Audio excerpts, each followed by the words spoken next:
Hello, welcome to Sound and Fury Book Reviews. As usual, I am Tina. Today I'm doing a book review of Lessons in Birdwatching by Honey Watson. This is a book coming out August 8th, 2023 from Angry Robot. It's a sci-fi. I got this book from the publishers in exchange for a fair review, so thank you very much to Angry Robot. I don't remember requesting this one, but thank you anyway for sending it to me. There are no spoilers in this review. A befuddling political sci-fi set on a world with a fascinating disease. Lessons in Birdwatching is dark, confounding, and very odd. What is it about? At the far reaches of the Christian Empire, Wilhelmina Ming leads a group of 5 research students into an alien city whose native population seems to be afflicted by a time-distorting illness. Distracting themselves from the planet's sometimes horrifying customs with sex and drugs, the cohort's routine is shattered when they discover the body of an aristocrat murdered in a gruesome warning. Intent on investigating the murder, the students stumble upon a web of conspiracy that leads them on the front lines of a civil war. As they navigate political paranoia and the bodies piling up from the ground, a deranged fanatic lurks below, coaxing the embers of a forgotten god back to life. Lessons in Birdwatching is a darkly comic and politically charged novel set in a post-Earth future where nihilists, zealots, monarchs, and revolutionaries all compete for the right to bend reality. So, I did like this book. I liked it. I thought it was interesting.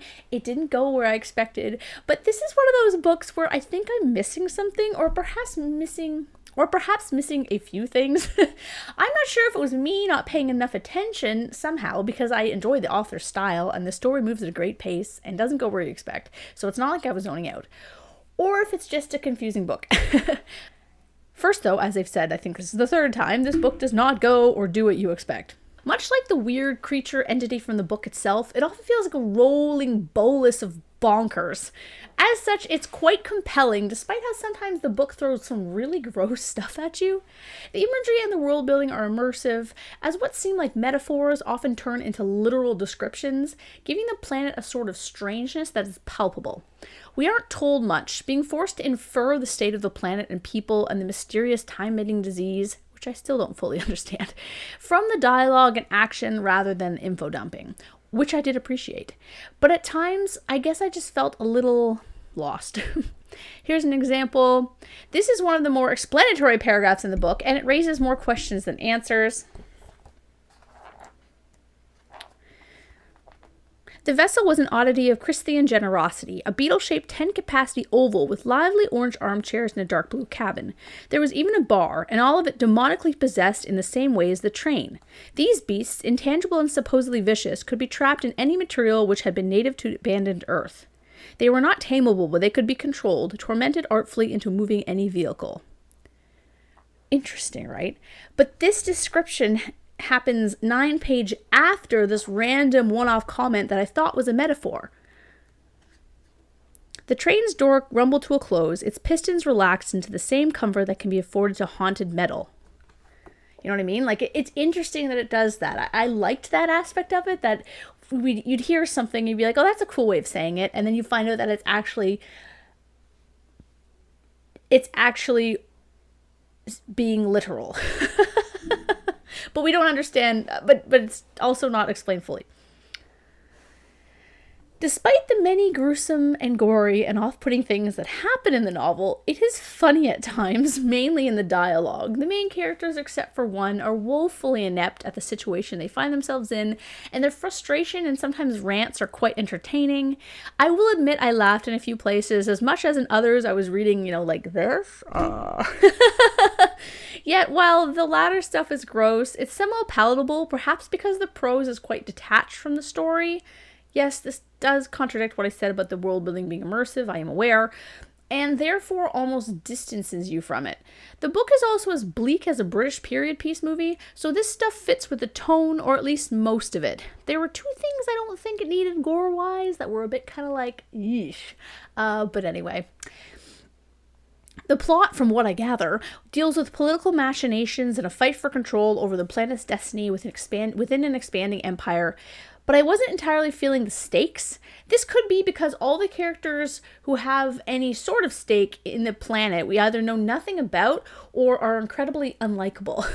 Normally when it comes to political factions, there's one you kind of want to root for, but I was confused as to what each person wanted or what they served to gain from their actions. The Apache leaders I had trouble telling apart as well. Ming, the kind of main character, I guess, is downright evil. She's a sadistic psychopath, though we come to realize the depths of her villainy as the story progresses. Yet, because she was always vying for power, it doesn't feel like a seduction or corruption story. So, because she's the one we get the most time with, I wasn't sure whether I was to be rooting for her or against her. Her actions were vile and flummoxing at times, which didn't feel entirely necessary, as all it did was cement that she was somewhat, well, off her rocker. I wasn't entirely sure what she wanted or why what she was doing in several instances would get that for her, if that makes sense. Of the other students, I thought Peter's vapidness was very entertaining. He was great as comic relief. I enjoyed how he stayed true to himself despite how he was a bit foolish.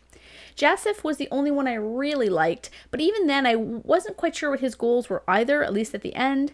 Achira and R don't get enough time to really care about them. They kind of felt like throwaway characters at times. There is a battle scene in the novel that is excellent, though I would have cared more about the outcome if I'd understood what everyone was fighting for. I mean, I did understand, but I mean more at like a micro level, not like in general. I also enjoy anything with a lighthouse in it, so there's that too. I don't know what it is about lighthouses, but I love them. To be a slightly insane lighthouse keeper, that's my ideal life. Overall, would I recommend this weird little book? It would have to be to the right person.